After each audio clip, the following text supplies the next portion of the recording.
المثل ديال اليوم كيهضر على جوج الناس، واحد فريسي وواحد عشار. غادي نشرح شنو المقصود بهاد التسميات من بعد، وغادي نشوفوا شنو بغى يقول لنا اليوم المسيح من خلال هذا المثل. ولكن كما ديما الا كيعجبكم هذا المحتوى تاكدوا انكم تتابعونا وديروا جيم.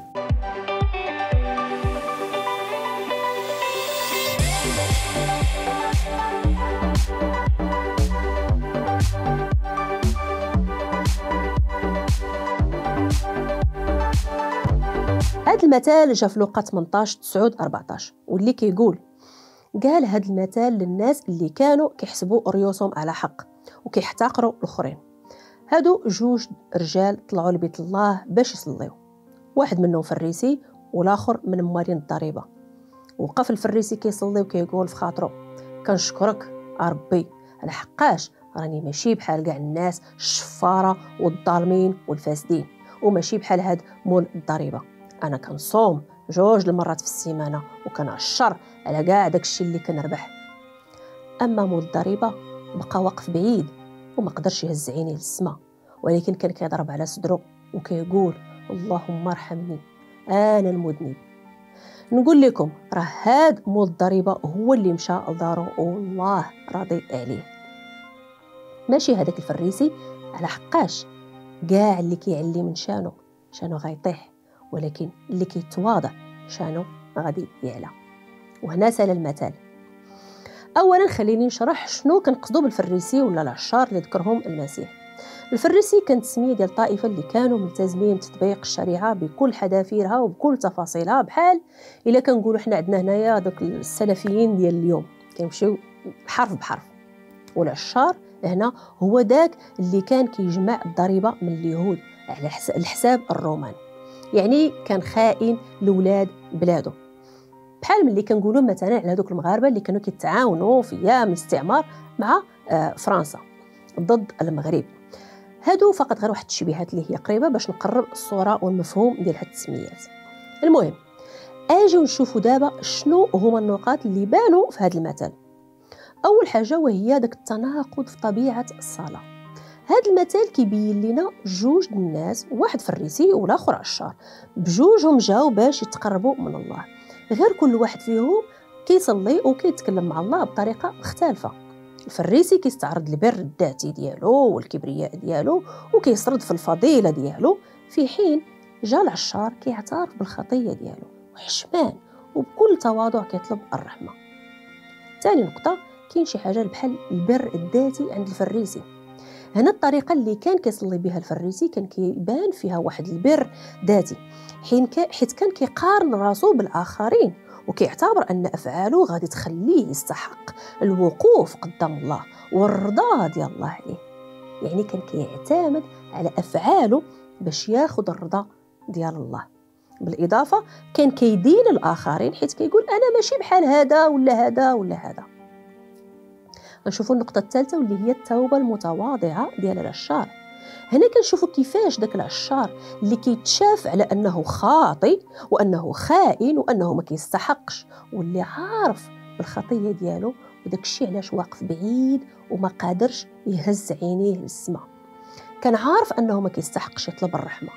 وهذا التصرف كان دليل على تواضع القلب ديالو، على التوبه الصادقه اللي عنده. النقطه الرابعه وهي سر الحقيقي ديال البر اللي هو التواضع، وهذا هو اللي علنه يسوع على ان العشار وماشي الفريسي هو اللي مشى للدار ديالو وهو نقي وطاهر قدام الله. وهذا الشيء في حد ذاته تحدي لديك المفاهيم التقليديه ديال البر واللي معتمده على الاعمال، على اشنو كندير انا لله، في حين ان التواضع والاعتراف اننا محتاجين رحمه الله هي الحوايج الاساسيه باش يكون عندنا تبرير وتطهير وتنقيه حقيقيه. شوفوا الحاجه الخامسه والاخيره وهي المدح للناس اللي هي متواضعه. بمعنى هذا المثل كيسالي بمبدا كبير بزاف واللي هو المضمون ديالو: من يرفع نفسه يتضع ومن يضع نفسه يرتفع. حقيقة واضحة وكبيرة حتى من السياق اللي تحط فيه المثل ديال الفريسي والعشار. إذن حنا كمؤمنين شنو كيعني لينا هذا المثل، او بالاحرى شنو كيعلمنا هذا المثل؟ اولا كيعلمنا اننا نعترف بالاثم ديالنا واننا محتاجين الرحمه ديال الله لينا. كيخصنا يكون عندنا نفس اتجاه القلب ديال العشار، واللي هو التواضع والاعتراف بالخطيه ديالنا، وان هذا الاعتراف هو اساس التوبه الحقيقيه والعلاقه الصحيحه مع الله. ثاني حاجه وهي خاصنا نردوا البال من البر الذاتي. خاصنا نردوا البال من اننا نكونوا مركزين غير على الاعمال الصالحه ديالنا ومفكرين اننا هكا غادي ناخذوا الرحمه من الله، او ملي كنقارنوا نفوسنا مع المؤمنين الاخرين وباش نحسوا براسنا مزيان كنشوفوا الاخرين اش دايرين وكنطيحوا في الفخ. والحاجه الثالثه اللي كنتعلموها كذلك وهي الصلاه بصدق وشفافيه.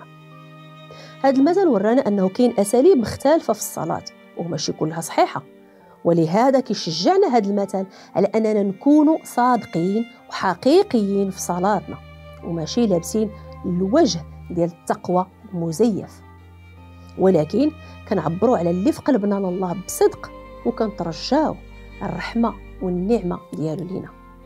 لان الطهاره والتنقيه الحقيقيه ديال القلب كتجي ماشي من البر الذاتي، ماشي من الاعمال المزيانه ديالنا فقط، ولكن كتجي من الانكسار والتواضع قدام الله وطلب الرحمه ديالو.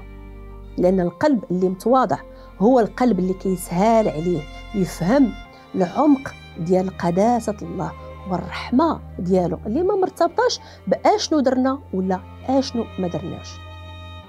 اذا الا بغيت نلخص هذا المثال غادي نلقاو ان مثل الفريسي والعشار هو تعليم غادي يبقى ديما كيتحدى الناس باش يفحصوا القلوب ديالهم والمواقف ديالهم والتوجهات ديالهم قدام الله.